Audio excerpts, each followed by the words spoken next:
8. peatükk. Kuldsed 60-ndad.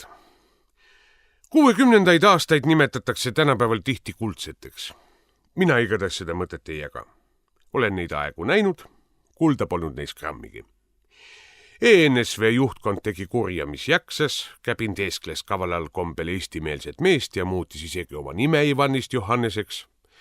Selle ilmkuulmatu kameeleoni triki peale protesteerisid mitmed isamaalastest Johannesed, kes teatasid, et nemad Käbiniga ühte nime kanda ei taha ja teisendasid oma eesnimed küll Ludvigiks, küll Antoniks, küll Otuks. Kõigile neile ausatele meestele pani KGB nuhid sappa. Aleksei Mürisepp läks raudtees tunnistades päeva järel üha totakamaks. Teinekord juhtus, et kui talle anti miski paber allakirjutamiseks, siis ei maalinud Mürisepp sinna mitte oma nime, vaid kirjutas hoopis suurte säbruliste tähtedega Jo.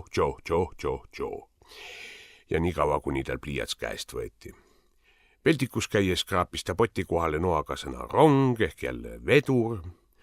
Kuna Käbinil oli piinlik täis kritseldatud väljakäiku Moskva asjameestele näidata, ehitati Kadriorg uus kemmerg, vanaga jäeti ainuüksi Mürisepa tarbeks. Küll ta siis kraapis seal noaga, nii et krohv lendas. Mürisepa endisele kohale peaministriks pani Käbin Walter Klaussoni, kes oli enne seda töötanud autojuhina. Nüüdki sõidutas ta hea meelega teisi võimumehi õhtuti koju. Peale selle oli Klausson kõva ärimees. Ta käis autoga Lätis, tõi sealt kukesuppi pakikesi ja müüs turul maha. Niisugused olid 60-ndate aastate ENSV juhid. Ma ei näe neis mitte midagi kuldset. Kullasära puudus ka tol ajajärgul esile kerkinud noores põlvkonnas. Nad olid kuidagi hädised. Tõsi, Nõukogude võimu parimad neist ei sallinud, aga tegutsemisjulgust polnud neis kah sendigi eest. Võtame näiteks Tartu luuletaja Artur Alliksaare. Vinge antikommunist oli ta küll, see on õige. Käisin tal kord külas. Lobisesime. Mina jutustasin elust Eesti ajal. Alliksaar kuulas, sügas end aeglaselt. Kuidas me siis tibladest lahti saame, mis sa arvad? Küsisin mina. Jaa, venitas Alliksaar. Võt jaa. Ja joome õige teed. Noh, heakene küll, jõime. Palju sa seda lödi sisse larbid?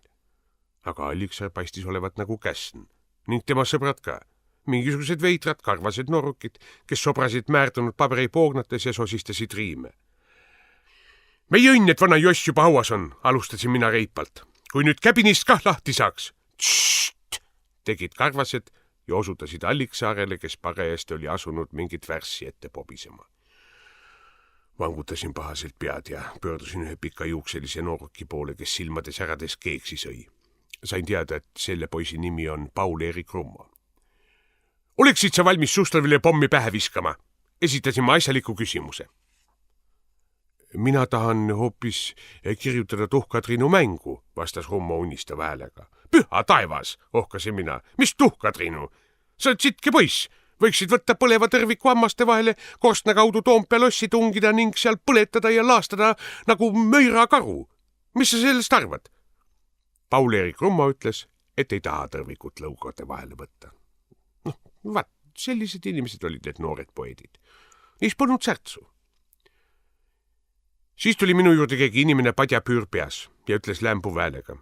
Ma olen dissident, seepärast ei või ma oma nägu näidata ja ka minu hääl on moonutatud, kuna ma hoian suus 3 keedetud muna. Mina päästan Eesti. Kuidas? Küsisin mina. Ma kuulen iga päev 4 madratsi alla pugedes Ameerika häält ja kirjutan Soome pikki kirju. Mis siis niimoodi? Salaja noomisin mina. Tundsin 1949. aastal metsavenda, kelle nimi oli Äge Ants. See tormas ihualasti mööda tänavaid ja röökis. Stalin, vana koera sitt, nii valjusti, et tuleleegid suust välja lõid. Niisugune on tõeline vastuakk. Niisugune on õige vabadusvõitleja. Sina julge isegi oma nägu näidata. Jusk oleks su nina otsas furunkel. Dissident solvus ja lubas mu KGB nimekirja kanda. Omaette fruktid olid 60-ndate aastate komsomolitegelased. Eriti Tartu Ülikooli komsomolikomitees. Need olid otsustanud süsteemi seestpoolt muuta ja parandada. Käisin nendega kohtumas. Martikas arvab lehmakoogi sisse pugedes kah, et teeb junnist piruka, ütlesin õpetlikult. Tegelikult jääb junn junniks. Ma ei ole teiega nõus, vaidles Sirje Endre. Junnist saab piruka küll. Jumal hoidku laps, mis te räägite, oli ma šokeeritud. Aga Jaak Allik kasus Endret toetama ning teatas, et Junnist saab mitte üksnes piruka, vaid ka tordi. Siiski seltsimees Oraval on mingis mõttes õigus, arvas Marju Lauristin. Näiteks kringlit Junnist ei saa. Küsimus on pirukas, toonitas Endre. Ka kringlis, lisas Allik ja lubas Lenini teostest vastava tsitaadi välja otsida. Ülikooli sotsioloogialabori juhataja Ülo Vooglaid, kes seni vaikinud oli, tegi nüüd suu lahti ja lausus. Me arutame seda Junni, kringli ja piruka küsimust lahtisel komsomoli koosolekul. Kõik plaksutasid. Sellised olid siis need kuldsed 60-ndad. Mina neist kulda ei märganud. Vaat näiteks Päts. Tema oli tõeline kuld. Tal oli isegi reie siseküljel kullaproov, number 583.